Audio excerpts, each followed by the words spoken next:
Welcome to this online interview. Our special guest of honor today is Mr. Henry-Philippe Montazel. He is the owner of FREIGHTeCOM based in Paris, France. First and foremost, Henry-Philippe, or also known as HP, welcome to this interview. Thank you, Bo. Thank you very much. Good to have you here. As I always do with all of my interviewees or accused in the hot seat, I always allow them to elaborate a little bit about their career leading up to their current position. Tell me your shipping career and shipping and logistics career. How did you get into this kind of business, HP? All right. Well, actually, this has been an internship to start with. This was 30 years ago.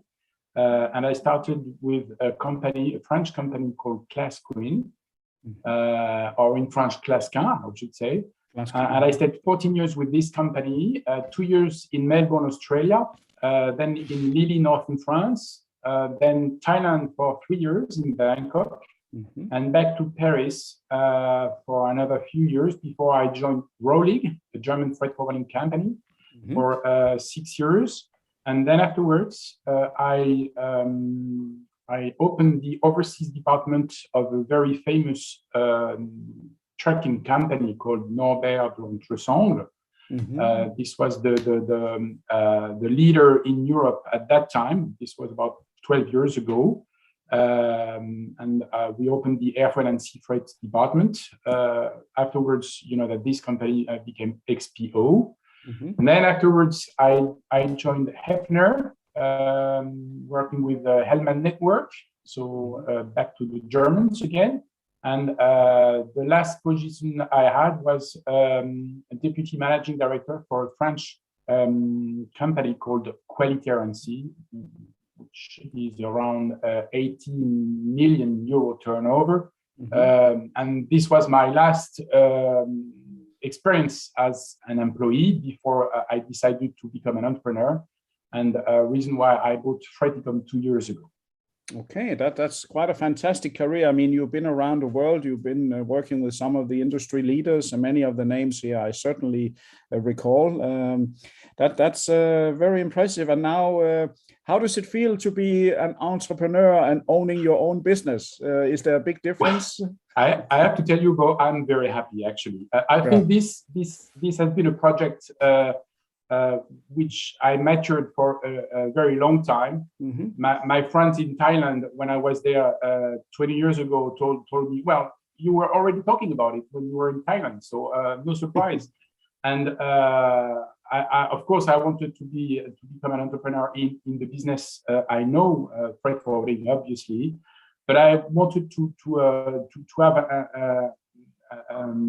an experience on a niche market, you know, not to have too many competitors on a general cargo base. Reason why I decided to go for project cargo. I had a bit of experience with project cargo within Rolig, also with Hellman. So this was quite an easy decision for me to stay in the business I have been working with for the past 30 years and be on a niche market. Okay. So the point was to find a good company for that.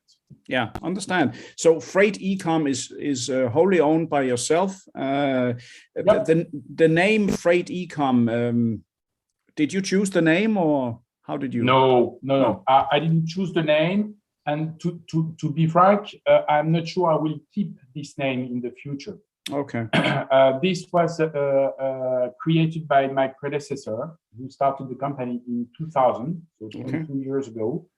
And after 1 year, he dedicated this company to the yachts and boats transport by cargo. Yachts and boats. So he has never changed the name of the company, but to me, this is not the name which corresponds precisely to the activity. So I'm thinking about changing it, but you know that it's not easy because you have the Google reference and you have to be careful because you change anything. So it's on the way. Yeah. Now, maybe nowadays you could change it to Oligarch Transport because they have a lot of yachts available for shipping, I think. But tell me a little bit. It's a very special niche market. I mean, yachts and boats of all kinds, and you have made it clear to yourself and also your customers that you do only this segment. That must involve a lot of interesting transportations from, let's say, odd places that we seldom hear about, right? It does. Actually, it does very much.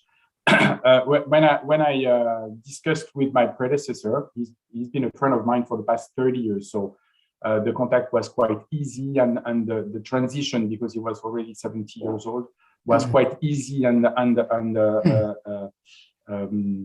he's been able to follow for at least 6 months, so that there was a smooth passation, actually, handover. Yes, it is true that we are exclusively working for the yacht and boat transport. There is enough business to survive doing this exclusive business. I was not sure about it when I bought the company 2 years ago, because this was just during the COVID period. So nothing much happened in 2020, actually. But last year, 2021, was quite a good year. And I was feeling more comfortable by keeping this activity exclusively for the boat and yacht transportation. And of course, I mean, for us, let's say normal deadly people here, as we say in direct translation from Danish, us normal people who do not have enormous funds. I mean, moving these yachts around from one place to the other, what are the trade lanes for such kind of yachts? I mean, just give an example. Do they move season by season? For example, when it's summertime in the Caribbean, then they move there. They don't always sail to the next stop. They transport them by boat, of course. Otherwise, no need for you, right? So actually, this is you have a lot of various activities. So it is true that when you organize the transport of a yacht, it's not like general cargo and a few cubic meters that you would bring from China to Europe, for example. So of course, this is very technique. You need to have the good contacts, whether for the ship owners or for the port operations, any kind of boat is always something very specific and a new story, actually, I would say. Yeah. So we ship. We ship any kind of boats, of course, sailing yachts, to answer to your questions, whether monohull or catamarans, sailing yachts, motor yachts. And this is a very seasonal business, as you said, absolutely, between Caribbean, Mediterranean, or Indian Ocean, or even Pacific Ocean, because especially for France, we have a few islands around, so we have a bit of work, and this business is seasonal for sure. So now is the good time. March, April, May is going to be the period where there will be some movements for the summer season, especially on the Riviera. But apart from that, we have a more regular activity with the working boats. We have more and more working boats. We have tugboats. We have pilotines, we have sea cleaner boats, and that's of course very much linked to the ecological environment where we stand. So this is not a seasonal business, but quite regular all year long. It's actually very interesting for me. I mean, I used to be a project freight forwarder myself and transported the odd yacht once in a while in my lifetime. But you're right, it's quite a lot when you add it all together and you include working boats, which you normally don't really see. You see boats here in Stockholm, but you don't think about them as potential, let's say, clients. But you're right. I mean, cleaning boats, tugboats, and you add the yachts together, it's quite a sizable business. Do you find that, is there a lot of competition in your segment? I mean, are there many who call themselves specialists in this area? There are not so many. We have 2 or 3 big competitors. They are not from France, actually. But they have been in the place for quite a while now, much bigger than FREIGHTeCOM, I have to confess. But at the same time, when I hear to our customers or prospects, they really want to have a focus on the quality of service. Yeah. And this is not always the case with our competitors. So that's maybe the good point for us. We love to do the tough shipments, to have a hand shoeing service and to have something very dedicated. Of course, when you transport a yacht, the yacht has a big value. And most of the time, there is also a big part of emotion for the owners, because this is very often an investment that they make for their patient. And when we have to take care of their yacht to bring it at the other side of the world, we have to be very, very careful. Definitely. No, I've heard the same story actually about a couple of the bigger yacht transporters around the world. They are not necessarily very big. They are just gathering together more yachts, chartering bigger ships, but the personal touch is not really there. And I think, wasn't it last year or the year before, there was a big vessel going down who lost 10 or 15 yachts in the Med. Yeah. I think it was a ship chartered from Nordana, actually, which went down in bad weather. Maybe, who knows what was the actual cause of the proper lashing and securing and whatnot. I suppose you have qualities in place so this doesn't happen. Well, you know about it, Bo. Transport is not an exact science. I will never say that there is absolutely no risk by working with FREIGHTeCOM, but it is true that the more you take good handling and good preparation, the less risk you take. So this is what we want to do. This is what we are doing to make a difference. Could you elaborate for our viewers a bit? Give us a couple of examples of things you have transported from where to where, just to give the viewers an idea of. Yeah, it's not Hamburg to Shanghai, you know. No. Well, actually, the easiest is to go to our website, because we have a media page with some very nice pictures and videos also. Okay. But to give you some examples, we had a catamaran from Trieste, Italy to the Maldives Islands. Oh. We had another nice sailing yacht from Mauritius to southern Spain.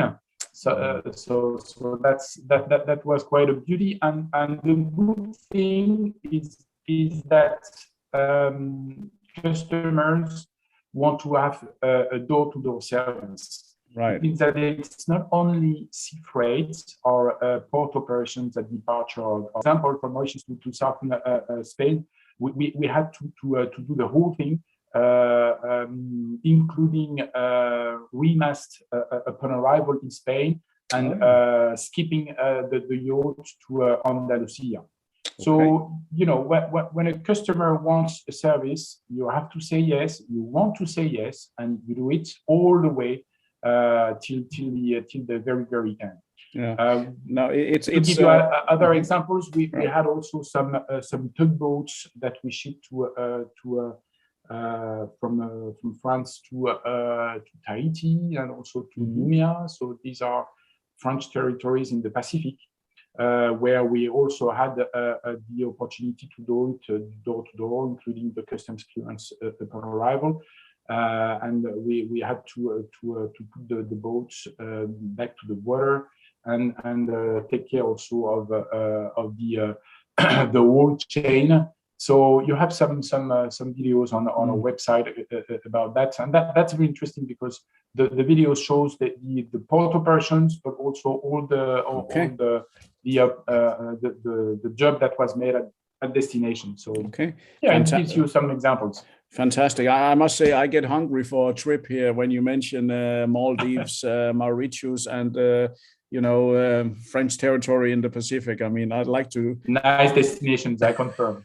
Yeah, and you have been to the French islands in the Pacific? I have to go because that was my not only my target, but my commitment towards the customer to do it all the way. So wow. Yeah. So now I understand the real reason why you made this company. It was so you could go to these exotic islands, right?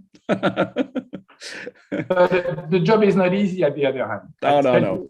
Of course, there's as they say, there's always a price to pay, right? So, so HP, how about do you manage this on your own now, or do you have any assistance, or do you have any network of partners around the world?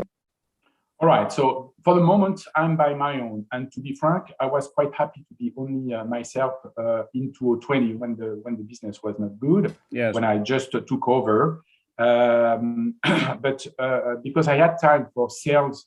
Of course, we had some nice results in 2021, and I am planning to have at least one more person to help me this coming summer, because it's been too busy, especially when you have to go to the other side of the world, where you have days with 18 hours because of the jet lag. You have to work early in the morning, late in the afternoon. In the evening. That's I mean, I'm not complaining because that's part of the job, but we need to invest. I think this is now the good timing, even though the international environment is not is not very clear yet. But we have no choice but to make some investments and to go further. Yeah. As far as the network is concerned, we are very happy to have joined CLC project as a service provider. For yacht and boat transportation. Yeah. So very happy to have joined the network you developed, Bo, and I have to say that we have already some nice contacts in both ways. That is to say, business that we can help to get, and on the other side, if we can also grab some additional business, we'll be happy to do it. Yeah, that's really, I'm very glad to hear that, of course. So HB, sizing up with another staff, then of course the most important would be to get a staff with the right attitude, because at least we can say these days people now know, with the corona crisis and also the grounding in the Suez Canal, now finally the customers know what is logistics. They actually know now that we do a service to them and we are indispensable. Before, I think they were shopping around. They didn't really think about the logistics as part of the cost. Now they do. I agree. It's true. You need to be very, very close to your customers and to make the job. And that's not the easiest part, because I would say that business is here. As long, once again, as you try to do the best you can towards your customers, and you have no choice but to do it. But the difficult part is, of course, what we can see and what we have been able to see these past 18 or 24 months, with rates going up like crazy. Yeah. And sometimes we just cannot find solutions for our customers, and that's very frustrating, because it's not only a matter of price. It happens sometimes that when I get a quote, especially from Asia to Europe for yacht, sometimes the price for the transport is even higher than the price of the yacht itself. So of course, no way that we can ship these yachts. So we are missing businesses sometimes, but that's part of the deal. Things will probably change maybe in 1 year or 18 months. Who knows? Probably not for 2022 anyway. But that's the most important. So we apart from the rates, which are crazy, we need to find solutions for our customers, for our customers. Sometimes we can, sometimes we just cannot, and that's very frustrating, though. No, but I think at least the customers will find, even then they then do shop around, they will find more or less a similar answer. It does not help. All trade lanes basically are full. The ship owners, and rightly so, I do not blame them for earning as much money as they can. I mean, we have let's be honest, as forwarders, in a way, we have been taking advantage of them for several years. I mean, remember the times when you could almost send a container for free as long as you just moved it for them, you know. So they have invested in tonnage. So let them now earn for a couple of years. I think they deserve it. But having said that, let's hope we get into let's hope we get into a more normal system here soon. I agree. Yeah.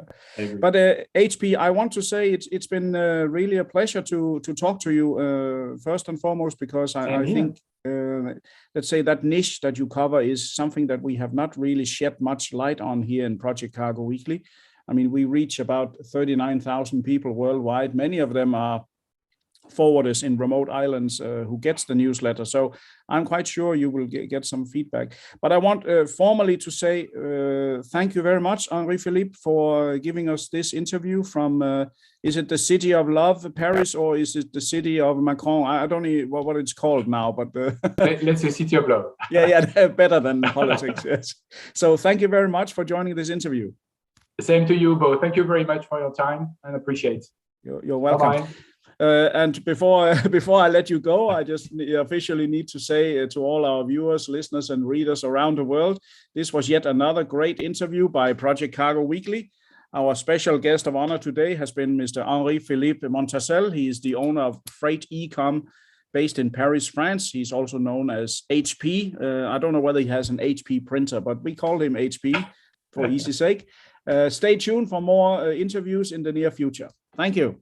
Bye-bye. Thank you.